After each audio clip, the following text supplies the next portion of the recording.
Hi అండి, అందరూ ఎలా ఉన్నారు? బాగున్నారా? ఈరోజు నేను మీకు ఒక మంచి హెల్దీ రెసిపీని చూపించబోతున్నాను. ఓట్స్ దోశ. ఇది వెయిట్ లాస్ అవ్వాలనుకునే వాళ్ళకి చాలా బాగా యూజ్ అవుతుంది ఈ దోశ.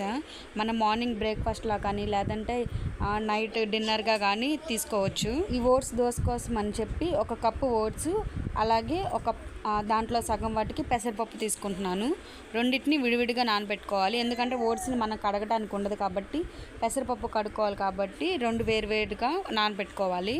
2 సార్లు పెసరపప్పుని బాగా క్లీన్ చేసుకున్నాక ఒక 2 అవర్స్ పాటు నానబెట్టుకోవాలి రెండింటిని. ఒక 2 అవర్స్ తర్వాత నానబెట్టుకున్న ఓట్స్ అలాగే పెసరపప్పు, దీంట్లోనే 1 ఇంచు అల్లం ముక్క, 2 పచ్చిమిరపకాయలు, 1 స్పూన్ జీలకర్ర వాటికి యాడ్ చేసుకొని బాగా మిక్సీ పట్టుకోవాలి మెత్తగా. ఇందులోనే టేస్ట్కి సరిపడినంత సాల్ట్ని కూడా వేసుకొని ఒక 10 మినిట్స్ పక్కన పెట్టుకొని మనం ఇట్లా దోశలాగా వేసుకుంటే టేస్ట్ అనేది చాలా బాగుంటుంది. ఈ దోశని పల్లి చట్నీతో తింటే టేస్ట్ అయితే చాలా బాగుంటుంది.